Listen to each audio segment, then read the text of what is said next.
Emperor HFY had conquered 17 star systems, commanded fleets that blotted out suns, and ruled over billions of beings across the galaxy. His scales, each the size of a human shield, gleamed like molten gold in the artificial light of the space station. When he walked, the metal deck plates groaned under his massive weight, and lesser beings scattered like leaves before a hurricane. But today, the most powerful dragon in the known universe sat hunched in a corner booth of Stella's diner, looking utterly defeated. His hatchling, barely 3 months old and no larger than a house cat, writhed in distress on the padded seat beside him. Little Kirith had been crying for 6 straight hours, his tiny wings fluttering weakly as crystalline tears rolled down his miniature snout. The sound pierced through HFY like nothing had in his 1,000-year lifetime. Not plasma cannons, not the screams of his enemies, not even the death wails of dying stars. "Please, little flame," HFY whispered, his voice a deep rumble that made the windows vibrate. "Tell your father what troubles you." But Kirith only wailed louder, his distress calls echoing through the diner, and causing other patrons to shift uncomfortably. A Centaurian family at a nearby table paid their bill quickly and left. 2 Arcturian merchants followed suit, their tentacles writhing with obvious discomfort. HFY had tried everything he could think of.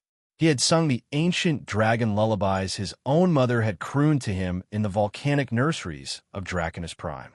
He had projected soothing flame patterns that would normally mesmerize any dragon child. He had even attempted to share memories of peaceful flight through nebulae, hoping to calm Kirith through their mental bond. Nothing worked. The Emperor's golden eyes, usually sharp enough to spot deception across a solar system, now brimmed with helpless frustration. In all his years of rule, he had faced rebellion, disease, natural disasters, and cosmic threats that would have destroyed lesser civilizations. But this tiny creature's suffering left him completely powerless. Stella's diner existed in the neutral zone between the Terran Federation and the Dragon Empire, a place where beings from across the galaxy could share a meal without fear of political complications. The establishment prided itself on serving everyone, from the smallest Piscian traders to the largest behemoth freight haulers. But even Stella's had never hosted someone of HFY's stature before. The Emperor had come here not by choice, but out of desperation. His royal physicians had been baffled by Kirith's condition. The hatchling showed no signs of physical illness, no genetic defects, no magical ailments. He simply would not stop crying, and nothing in the vast archives of dragon medicine offered any solutions. A friend, if dragons could be said to have friends, had mentioned that this sector of space housed many human colonies, and humans were known throughout the galaxy for their unusual ability to care for young creatures of any species. It was worth investigating, the Emperor had decided, even if it meant swallowing his considerable pride. The diner's atmosphere was warm and welcoming, filled with the comforting aromas of food from a dozen different worlds. Soft music played in the background, and holographic displays showed peaceful scenes of various homeworlds. Under normal circumstances, HFY might have found it pleasant. But with Kirith's continued distress, even this haven felt like a mockery. "Can I get you anything else, Your Majesty?" The voice belonged to the human waitress who had been serving their table.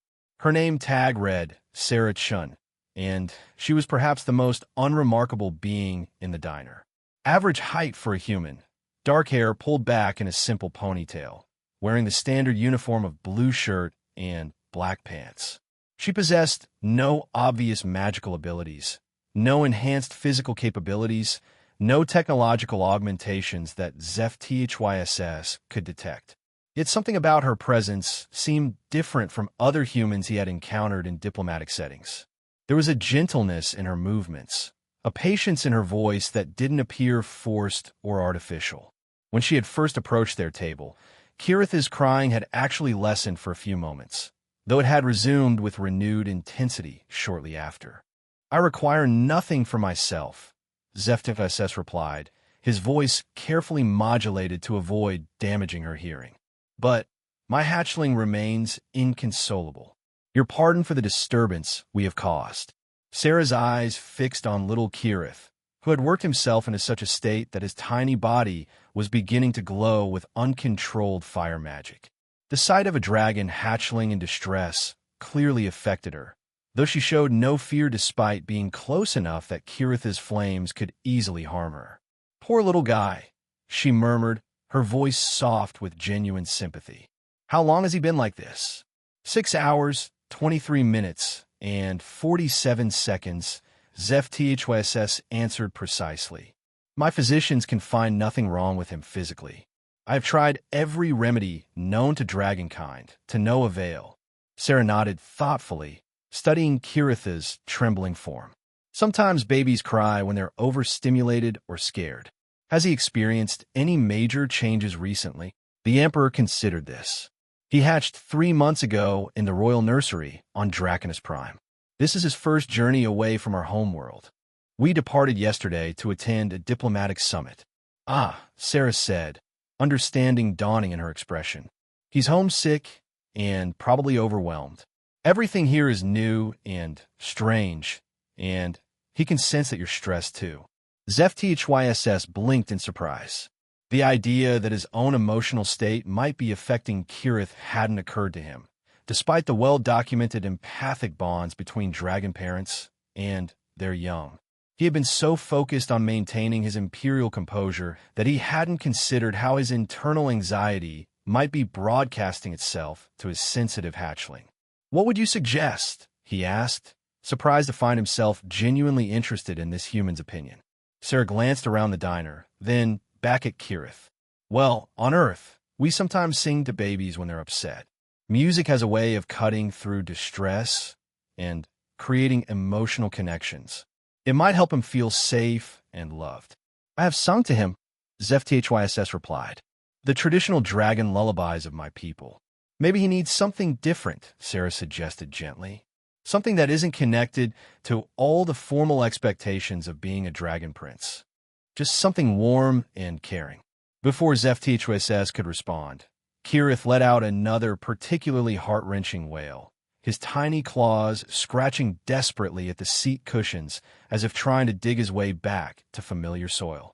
The sound clearly distressed Sarah, who bit her lower lip and looked at the hatchling with obvious concern. "Would you mind if I tried something?" she asked. "I don't want to overstep, but I hate seeing any child in pain." The request was so unexpected that ZFTHYSS found himself momentarily speechless. A human waitress was asking permission to tend to the heir of the Dragon Empire?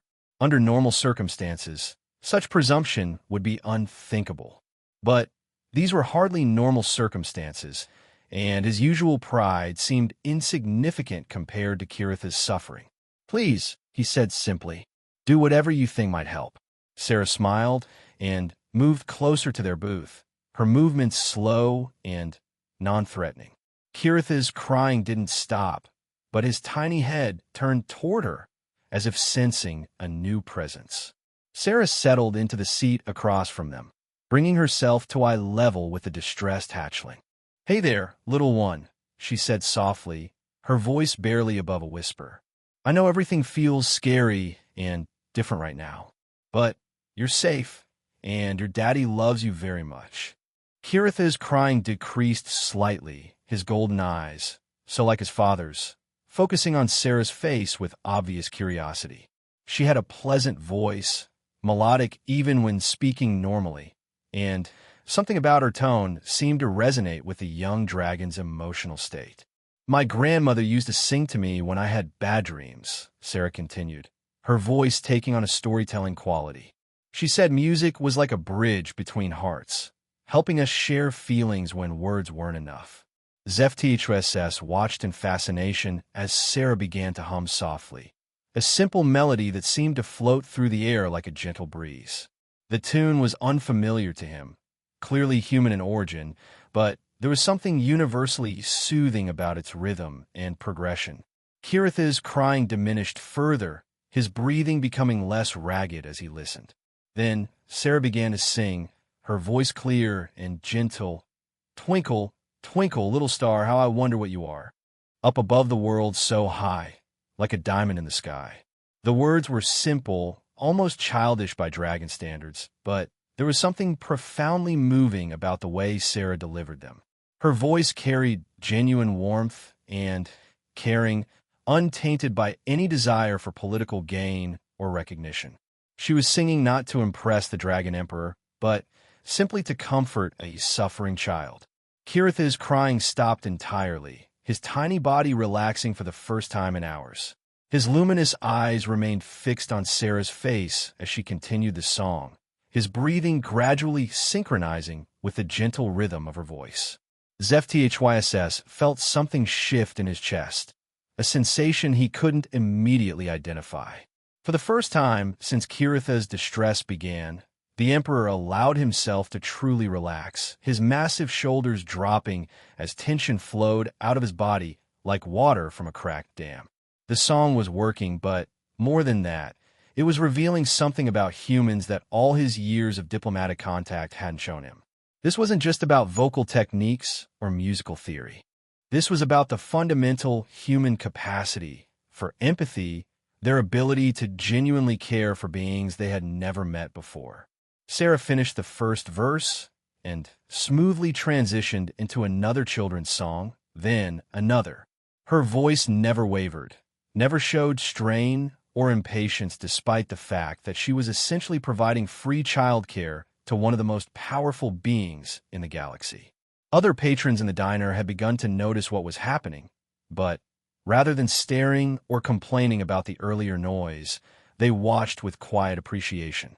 Kirith began to make soft, cooing sounds, his tiny tail twitching with what ZFTHYSS recognized as contentment. The hatchling's eyes were growing heavy, the exhaustion from hours of crying finally catching up with him as Sarah's gentle melodies washed over him like a warm blanket.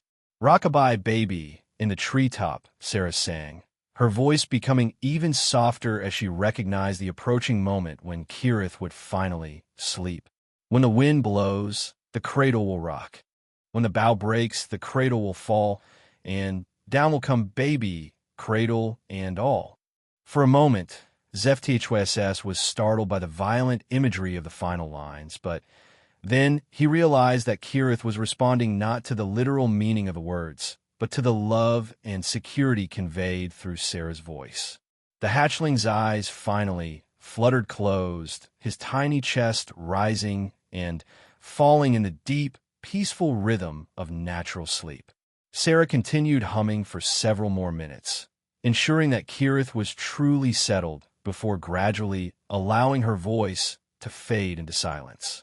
The diner seemed unusually quiet in the aftermath, as if the other patrons were reluctant to break the spell of peace that had settled over the scene. "Thank you," ZFTHYSS whispered, his voice rough with emotions he rarely allowed himself to feel. "I have never seen him respond to anyone like that."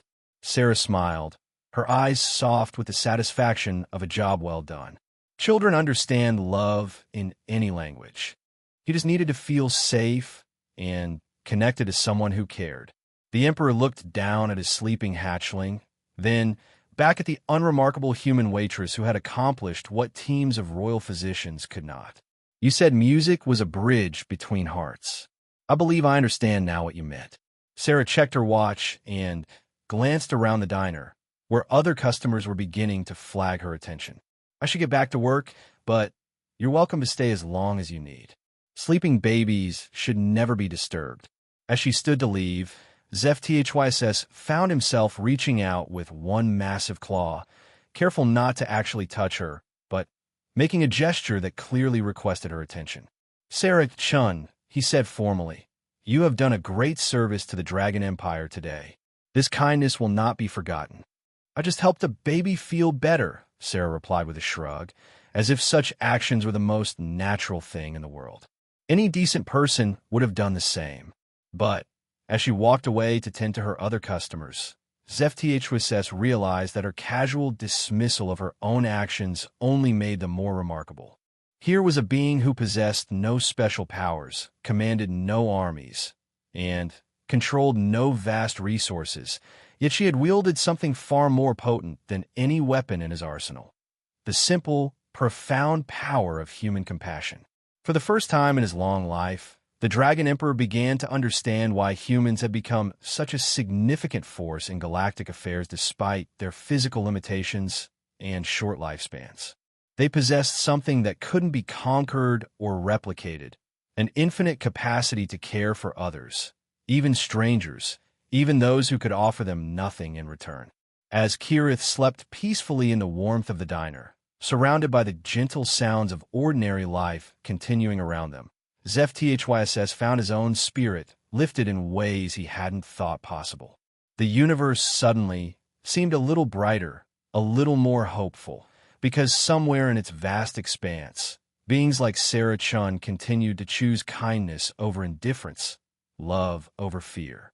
The Dragon Emperor sat guard over his sleeping hatchling, and for the first time in years, he smiled. Word spread through Stella's diner like ripples in still water. The other patrons, who had initially been disturbed by Kirith's distress, now watched the sleeping hatchling with wonder and respect. Many had witnessed Sarah's gentle intervention, and hushed conversations filled the air as beings from across the galaxy marveled at what they had seen.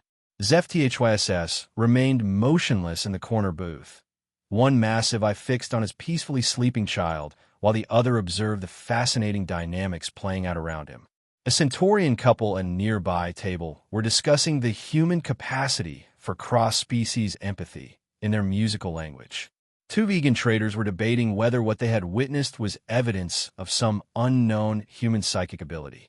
Most intriguing to the Emperor were the other humans in the diner.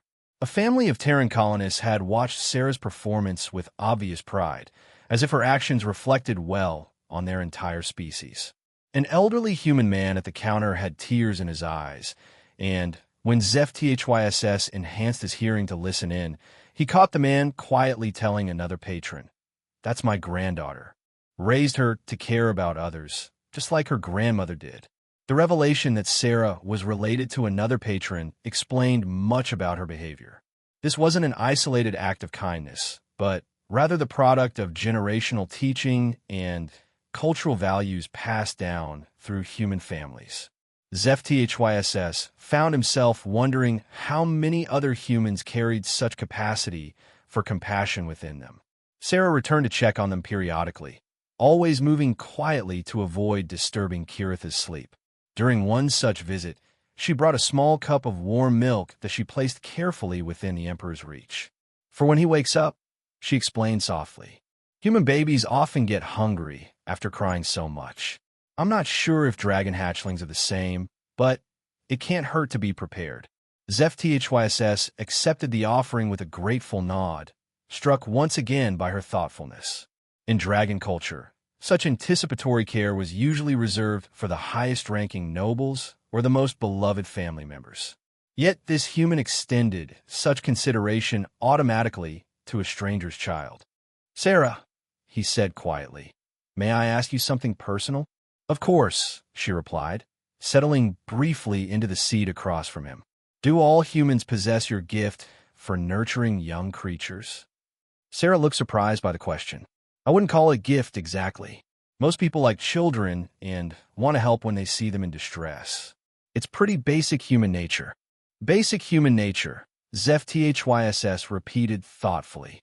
"This explains much about your species' rapid expansion through the galaxy." "How do you mean?" The Emperor chose his words carefully, aware that he was treading on potentially sensitive diplomatic ground. "In my 1,000 years of existence, I have encountered hundreds of species across the cosmos. Most are driven by conquest, resources, territory, or power. Humans are the first I have met who seem genuinely motivated by the welfare of others." Sarah's expression grew serious. "We're not perfect. Humans have done terrible things throughout history, and we're still working on being better. But, yeah, most of us do care about helping others when we can." "Yet you speak as if this is unremarkable," ZFTHYSS observed. "Do you not realize how extraordinary such behavior appears to other species?" Before Sarah could respond, Kirith began to stir, his tiny wings fluttering as he transitioned from deep sleep to wakefulness. Both adults immediately focused their attention on the hatchling, but his awakening was gentle and calm rather than the distressed emergence from sleep that had characterized his earlier naps. Kiritha's golden eyes opened slowly, blinking as he oriented himself to his surroundings.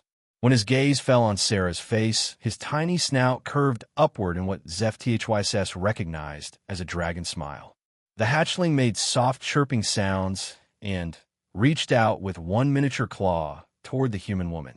"Well, hello there, sleepyhead," Sarah said gently, allowing Kirith to touch her finger with his claw. "Feeling better now?" Kirith responded with a series of musical trills that indicated contentment and pleasure.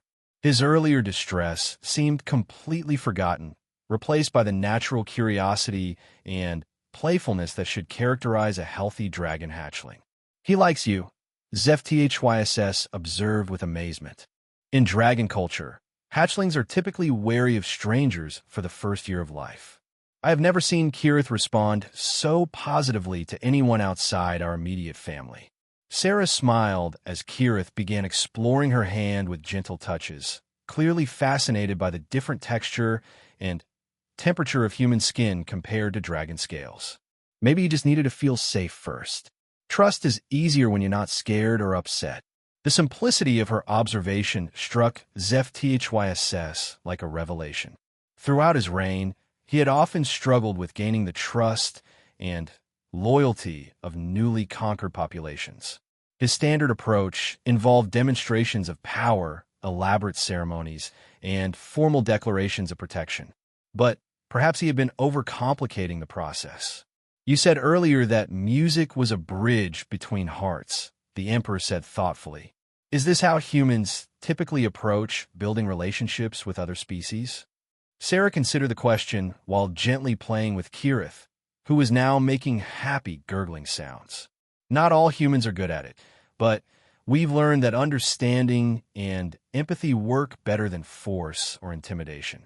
When we first started meeting alien species, there were some pretty big misunderstandings and conflicts, but we figured out that if we focused on what we had in common rather than our differences, we could usually find ways to cooperate." "And what did you find that you had in common with beings so different from yourselves?" "Mostly that everyone wants to be safe, loved, and understood," Sarah replied without hesitation. "Parents everywhere want their children to thrive. People want to be treated with respect and kindness. Those basic needs don't change much from species to species." ZFTHYSS absorbed this information while watching Kirith attempt to mimic the sound Sarah was making during their play. The hatchling was clearly enjoying himself, his earlier trauma completely forgotten in the warmth of human attention and care. "Your species has a remarkable gift," the Emperor said finally. "You see the universal rather than focusing on the alien." "Maybe," Sarah said with a modest shrug. "Or maybe we just remember what it's like to be the newcomers. Humans are pretty young compared to most galactic civilizations. We know what it feels like to be the weird outsiders trying to fit in." The perspective she described was unlike anything in ZFTHYSS's experience. Dragons have been apex predators since their species first developed consciousness. They had never known what it was like to be vulnerable, to need acceptance from more powerful beings, to rely on the kindness of strangers. Perhaps this fundamental difference in experience explained why humans seemed so naturally inclined toward empathy and cooperation. Their conversation was interrupted by the arrival of another customer, a being that caused an immediate stir throughout the diner. The newcomer was a shadowmancer from the Void Courts, easily recognizable by his flowing dark robes and the aura of barely contained darkness that surrounded him. These beings rarely interacted with other species, and their presence usually indicated some form of serious trouble. The Shadowmancer's glowing red eyes scanned the diner until they fixed on ZFTHYSS's unmistakable form. He approached their booth with the fluid grace characteristic of his kind, though ZFTHYSS noticed that other patrons were edging away nervously. "Emperor ZFTHYSS," the Shadowmancer said in a voice like distant thunder. I am Vexthal of the Third Circle. I bring urgent word from the Void Courts. HFY felt his muscles tense automatically. The Void Courts only sent messengers when something threatened the cosmic balance, and their definition of urgent threats typically involved planet-killing scenarios. But before he could respond, Kirith began making distress sounds, clearly upset by the Shadowmancer's ominous presence. Without hesitation, Sarah moved closer to the hatchling, her calm presence immediately soothing his anxiety. She began humming softly, the same gentle melody that had first calmed Kirith earlier. The effect was immediate. The hatchling relaxed and turned his attention back to his human friend. Vexthal paused mid-speech, his glowing eyes fixed on Sarah with obvious surprise. "How does this human calm a dragon hatchling so easily?" he asked, genuine curiosity replacing his usual ominous demeanor. "She possesses a remarkable gift for nurturing." HFY replied carefully, unsure how much information he should share with the Shadowmancer. "Interesting," Vexthal mused, his attention still focused on Sarah's gentle interaction with Kirith. The Void Courts have been studying the rapid expansion of human influence through the galaxy.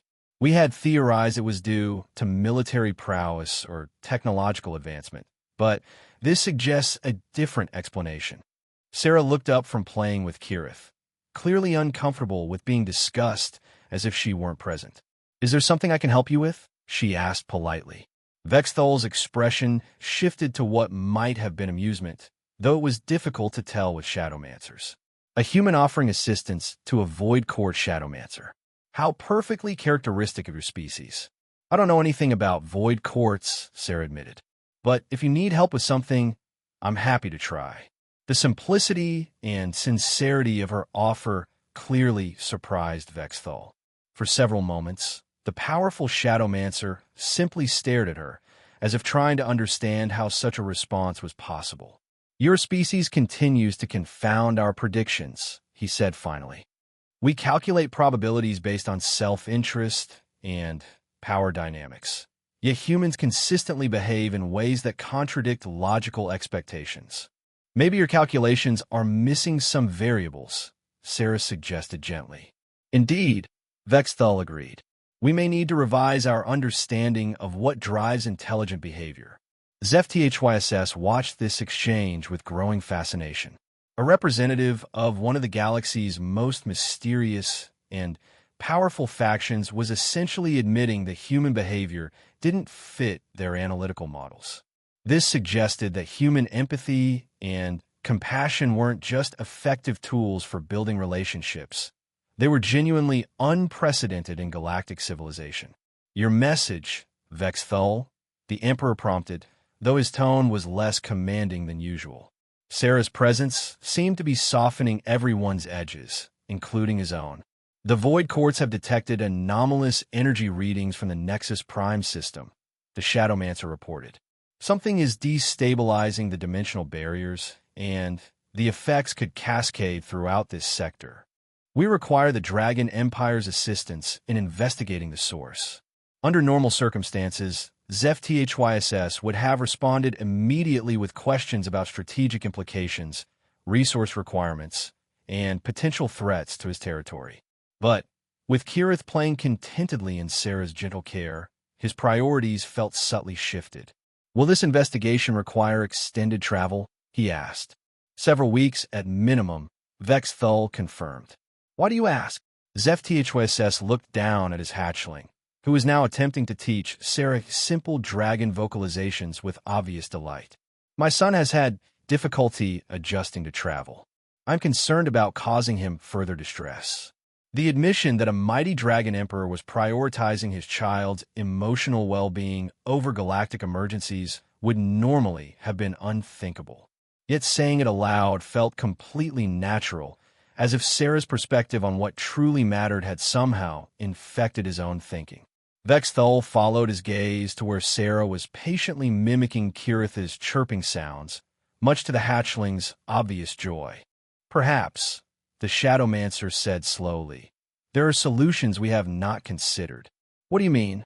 HFY asked. The human's ability to calm your offspring suggests unusual empathic capabilities. Such skills might prove valuable during our investigation, particularly if we encounter other distressed beings in the affected systems. Sarah looked up at the mention of herself. Are you suggesting I come along on some kind of space mission? The thought has merit, Vexthal replied, though I realize it would be a significant imposition on your current circumstances. Sarah glanced around the diner, then at her grandfather, who had been quietly listening to the conversation from his seat at the counter. The elderly man nodded encouragingly, as if recognizing the magnitude of the opportunity being presented to his granddaughter. I've never been off station before, Sarah admitted, and I don't know anything about dimensional barriers or nexus systems. Technical knowledge can be provided, Zeph THYSS said, surprised to find himself supporting the suggestion. What cannot be taught is your natural ability to bring comfort and peace to others. Such a gift might indeed prove invaluable. Kirith chose that moment to climb carefully into Sarah's lap, settling against her with complete trust and contentment. The sight of his heir showing such affection for a being he had met only hours before made Zeph THYSS's decision for him. If you are willing, the Emperor said formally, I would be honored to have you accompany us as a special advisor to the royal household. Sarah's eyes widened at the unexpected invitation. Around the diner, other patrons had gone silent, realizing they were witnessing something historically significant.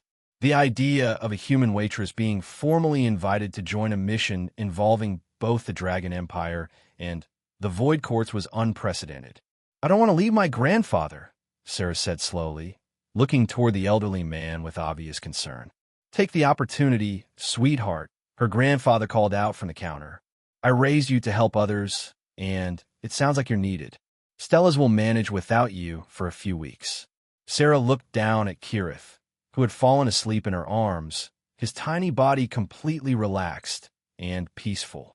The trust he showed in her was both touching and humbling, and she could see how much his contentment meant to his father. If you really think I can help, she said finally, then I'll come. The transformation in Zeph THYSS's expression was remarkable. The weight of worry that had pressed down on him since Kirith's distress seemed to lift from his massive shoulders, replaced by something that looked very much like hope. Then, it is settled, Vexthal declared with satisfaction. We depart in 12 hours. I confess myself curious to observe how human methods might complement our more traditional approaches to problem solving. As the three beings made their preparations to leave, none of them realized that their unlikely partnership would soon prove far more significant than anyone could have imagined. The combination of dragon power, shadow magic, and human compassion was about to reshape their understanding of what was possible when different species chose cooperation over conflict. But for now, there was only a sleeping dragon, hatchling cradled in human arms, and the quiet revolution happening one act of kindness at a time. The journey to the Nexus Prime system took 5 days aboard the Dragon Empire's flagship, the Stellar Dominance. Sarah had never imagined she would find herself walking through corridors designed for beings 10 times her size, but the ship's crew had quickly adapted to accommodate their unusual passenger. Dragon engineers had installed human-sized platforms and handholds throughout the vessel, while the ship's AI had been programmed to provide constant translation services and environmental adjustments. What amazed Sarah most wasn't the advanced technology or the luxury of the royal quarters, but how quickly she had become an integral part of the mission. Kirith refused to sleep anywhere except near her, and his contentment had transformed the entire atmosphere aboard the ship. Dragon crew members who had initially regarded Sarah with polite curiosity now sought her advice on everything from childcare to conflict resolution. Captain Teachvisisra, Zeph THYSS's younger sister, and the ship's commanding officer had initially been skeptical of bringing a human civilian on such an important mission. But after watching Sarah successfully mediate a heated dispute between two engineering teams, the Dragon Captain had become one of her strongest supporters. Your species has a gift for seeing solutions that escape the rest of us, HFY Story had admitted during one of their conversations. We focus on who is right and who is wrong, but you focus on what everyone needs to feel heard and valued. Sarah's influence extended beyond interpersonal relationships. During their third day of travel, the ship had encountered a distressed passenger vessel carrying refugees from a failed colony. The refugees represented multiple species who had been forced to live together in cramped conditions for weeks, and tensions were running dangerously high. While HFY and his advisors debated the political implications of offering assistance, Sarah had simply asked to speak with the refugee leaders. Within an hour, she had organized a system for sharing resources, resolving conflicts, and maintaining morale that impressed even Vexthal, who observed the proceedings with growing fascination. In the Void Courts, we would have separated the factions by force and imposed order through fear, the Shadowmancer had commented afterward. Your approach achieves better results with far less expenditure of energy. People usually want to get along, Sarah had replied simply. They just need help figuring out how. Now, as the Stellar Dominants approached the Nexus Prime system, Sarah stood in the observation deck holding Kirith while HFY consulted with his senior staff. The hatchling had grown noticeably during their journey, his scales taking on a deeper golden hue and his wings developing more definition. More importantly, he had become increasingly social and confident, eager to explore his surroundings under Sarah's watchful care. Look at that, little guy, Sarah said softly, pointing toward the viewports where strange energy patterns were visible even to the naked eye. That's what we came here to investigate. Kirith chirped with interest, his young mind beginning to process the complex visual stimuli. Dragons were natural spacefarers, capable of surviving in vacuum for short periods and navigating by celestial landmarks, but Kirith was still too young for such abilities. Under Sarah's guidance, however, he was learning to observe and analyze his environment in ways that would serve him well in the future. The distortions are more severe than we anticipated, Vexthal reported as he approached their position. The Shadowmancer's expression was troubled, though his growing comfort with Sarah's presence had made him more open about his concerns. What kind of distortions? Sarah asked, bouncing Kirith gently as he began to fuss at the sound of worried voices. The dimensional barriers that separate different layers of reality are breaking down, Vexthal explained. If the process continues, this entire system could phase out of normal space-time, taking everything in it to places where physics no longer operates predictably. Sarah felt a chill at the implications. How many people live in this system? Approximately 40 million beings across 12 worlds and numerous space stations, HFY answered as he joined their group. The evacuation efforts have been largely unsuccessful. Most species lack the transportation capacity for such a massive undertaking. And those that could evacuate won't leave without guarantees that their territorial claims will be respected, Teacher added grimly. 3 different governments are demanding exclusive rescue rights for their populations. Sarah listened to this explanation while absently stroking Kirith's scales, her mind working through the problem from a very different angle than the political and military leaders around her. Has anyone asked the people what they actually want? The question was so unexpected that conversation stopped entirely. HFY, Vexthal, and Teacher all stared at Sarah as if she had suggested something completely radical. I mean, Sarah continued, instead of letting the governments argue about who gets saved first, why not just ask the people directly, set up communication channels, and find out what would make them feel safe enough to leave? Vexthal was the first to respond. Such an approach would bypass traditional diplomatic channels entirely. The governments would consider it a violation of sovereignty. But would it save lives faster? Sarah pressed. HFY felt something click into place in his mind. Throughout his reign, he had always worked through official channels, respecting the hierarchies and protocols that govern interspecies relations. But Sarah's suggestion offered a completely different paradigm, one that prioritized individual welfare over institutional authority. It would, he admitted slowly, but it would also create significant political complications. Maybe, Sarah said, still focused on keeping Kirith calm as the ship's sensors detected another energy fluctuation.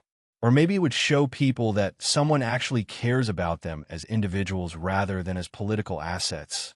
The concept was so fundamentally human that it took the others several minutes to fully process its implications.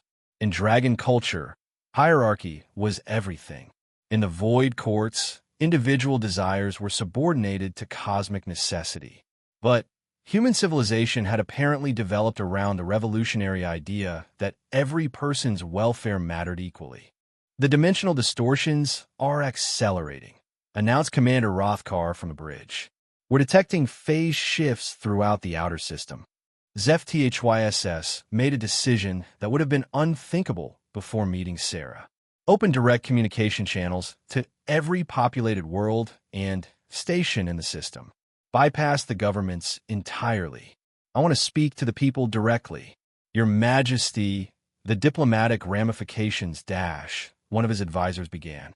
"Will be manageable," HFY interrupted. "What Sarah suggests is not just tactically sound, it's morally necessary." Within an hour, the stellar dominance was broadcasting on every civilian frequency in the Nexus Prime system. The message was simple and direct.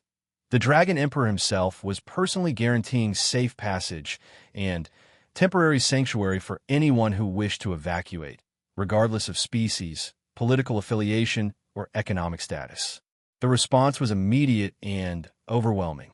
Millions of beings who had been trapped by their government's political maneuvering suddenly found themselves with a clear path to safety. More importantly, the broadcast had been delivered not with imperial commands or bureaucratic doublespeak, but with the same genuine caring that Sarah brought to her interactions with individuals. "This is Emperor HFY, the message it said. "I speak to you not as a ruler, but as a parent who understands that every life in this system is precious to someone. We will not abandon you to political negotiations while your safety hangs in the balance." The evacuation proceeded with unprecedented efficiency. Instead of fighting over jurisdiction, the various rescue fleets found themselves coordinating naturally as desperate people guided them to where help was needed most. Sarah's suggestion to ask people what they actually wanted had transformed a political crisis into a humanitarian success. But the most remarkable moment came when they reached Nexus Prime itself, a heavily populated world where the dimensional distortions were most severe. The planet's 3 governments had been deadlocked over evacuation priorities for days, each refusing to allow their citizens to leave until their territorial disputes were resolved. Sarah volunteered to address the population directly, despite having no formal diplomatic training or authority. Standing on the bridge of the stellar dominance with Kirith in her arms, she spoke to an audience of billions through the ship's communication systems. "Hi, everyone," she began, her voice carrying the same gentle warmth that had first calmed Kirith. "I know you're scared and confused right now. I know your leaders are arguing while you're stuck waiting for someone to make decisions about your lives. But here's what I want you to know. You don't have to wait for permission to keep yourself and your family safe." The words were so simple, so fundamentally human in their assumption that individual choice mattered more than institutional authority, that they cut through weeks of political deadlock in seconds. "There are ships waiting to take you to safety," Sarah continued. "Good people from across the galaxy who came here because they believe your lives are worth saving. Your governments might not be able to agree on the details, but that doesn't mean you can't make your own choices about what's best for your families." Within hours, the evacuation of Nexus Prime was proceeding faster than anyone had thought possible. Families made their own decisions about where to go and who to trust. Communities self-organized transportation and temporary housing arrangements. Children who had been terrified by the political chaos began asking their parents when they would get to meet the nice lady with the baby dragon. Kirith had become something of a galactic celebrity during the evacuation. Images of the tiny dragon, Hatchling, sleeping peacefully in Sarah's arms had spread throughout the system's communication networks, serving as a powerful symbol that different species could coexist peacefully. His presence had helped countless frightened children feel safe during the evacuation process. The dimensional collapse is accelerating, Vexthal reported as the last transport ships departed Nexus Prime. We need to withdraw to a safe distance immediately. Are we certain everyone who wanted to leave has been evacuated? ZEF-THYSS asked. Every populated area has been cleared, THYSS era confirmed. The evacuation exceeded all projected timelines by significant margins. As the stellar dominance moved to a safe distance, Sarah watched through the viewports as the Nexus Prime system began to phase out of normal reality. The sight was both beautiful and terrifying, entire worlds flickering between dimensions before finally vanishing into whatever lay beyond conventional space-time. 40 million lives saved, Vexthal observed with satisfaction. The Void Court's initial projections suggested we might rescue perhaps 30% of the population before political complications made further efforts impossible. What made the difference? ZEF-THYSS asked, though he suspected he already knew the answer. Someone cared enough to ask what people actually needed, Sarah replied simply, still watching the space where an entire solar system had existed moments before. And someone had the authority to actually do something about it. But the real transformation wasn't in the number of lives saved, impressive as that figure was. It was in how the rescue had changed everyone involved. Dragon crew members who had never questioned their hierarchical society were beginning to think differently about authority and individual worth. Void Court observers were revising fundamental assumptions about intelligent behavior. Representatives from dozens of other species were requesting copies of Sarah's speeches to study her methods. Most importantly, word of the evacuation was spreading throughout the galaxy.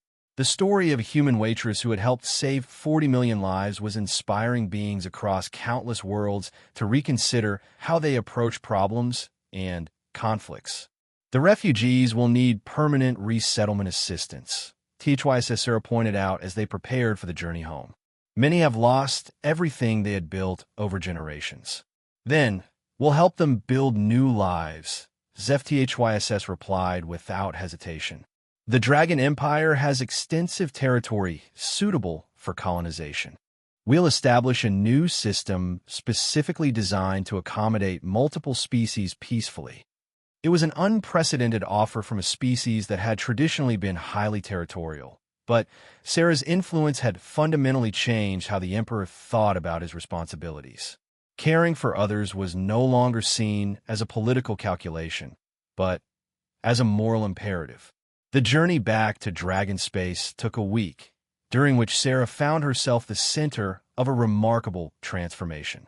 Delegations from the refugee populations sought her advice on everything from resource allocation to conflict resolution. Her methods were being studied, documented, and shared throughout the fleet. But perhaps the most meaningful change was in Kirith himself. The hatchling had gone from a distressed, homesick baby to a confident, curious young dragon who showed no fear of new experiences or strange beings. He had learned, through Sarah's example, that the universe was fundamentally a safe and caring place where different species could coexist peacefully. He will be a different kind of emperor than his predecessors, ZEF-THYSS observed one evening as they watched Sarah teaching Kirith to play simple games with refugee children from multiple species. Your influence has shown him possibilities that previous generations of dragons never imagined. Maybe that's what the galaxy needs, Sarah replied. Leaders who remember what it feels like to be cared for by someone who expects nothing in return. As the stellar dominance approached Dragon Space, Sarah began to contemplate her own future. The waitress job at Stella's Diner seemed incredibly distant now, though she missed her grandfather and the simple routines of her former life. But she had also discovered something about herself during this journey, a capacity to help others on a scale she had never imagined possible. The Dragon Empire would be honored to offer you a permanent position, ZEF-THYSS had said during one of their conversations, as an advisor on interspecies relations, or as Kiritha's primary caregiver, or in whatever capacity would bring you fulfillment. "I'm just a waitress," Sarah had protested, though the words felt less true than they once had. "You're someone who sees the best in others and helps them see it in themselves," the Emperor had replied. "That is perhaps the rarest gift in the universe." When they finally reached the capital world of the Dragon Empire, Sarah was amazed to find crowds gathered at the spaceport. Word of their mission had preceded them, and beings from across the galaxy had come to catch a glimpse of the human who had revolutionized interspecies cooperation. But the most touching moment came when they disembarked. Kirith, now confident and social, immediately began showing off for the crowd, demonstrating the songs Sarah had taught him and the games they played together. The sight of a dragon hatchling and a human woman clearly devoted to each other sent a powerful message about what was possible when beings chose trust over fear. "Look what you've accomplished," Vexthal said as they watched the crowd's reaction. 3 months ago, this hatchling was too distressed to function away from his homeworld. Now he's teaching other species about dragon culture while incorporating human songs into his own development. Sarah smiled as Kirith performed a particularly complex melody that combined traditional dragon harmonics with the lullabies she had taught him. "He's just being himself. We all are." But as the weeks passed and Sarah settled into her new role as an official advisor to the Dragon Empire, she began to understand the larger implications of what had happened. The galaxy was changing one relationship at a time, as beings discovered that cooperation and empathy produced better results than competition and dominance. The Refugee Resettlement Project became a model for interspecies collaboration. The new colonies established in Dragon Space were the first in galactic history to be explicitly designed around the principle that every being deserved dignity, safety, and the opportunity to thrive regardless of their species or background. Other governments began adopting similar approaches to crisis management, prioritizing individual welfare over institutional authority. The phrase, "What would Sarachin do?" became a common way of asking whether a proposed policy actually served the people it was meant to help. Most importantly, a generation of young beings was growing up with different expectations about how species should interact. Kirith was no longer unique in his comfort with diversity. Dragon hatchlings throughout the Empire were being raised with the understanding that the galaxy was home to countless different, but equally valuable forms of life. Standing on the balcony of her new quarters in the Imperial Palace, watching Kirith play with children from a dozen different species in the gardens below, Sarah felt a deep sense of contentment. She had found her purpose not through grand ambitions or careful planning, but simply by caring for a distressed baby who needed comfort. The universe was vast and often frightening, filled with dimensional collapses and political conflicts and challenges that seemed insurmountable. But it was also filled with beings capable of remarkable kindness, and that made all the difference. When HFY joined her on the balcony that evening, they stood together in comfortable silence, watching their children play in the fading light of the system's twin suns. "Do you ever regret leaving your simple life at the diner?" he asked eventually. Sarah considered the question while listening to Kiritha's laughter mixing with the sounds of his new friends. "I miss my grandfather," she admitted. "But I don't think my life was ever really simple.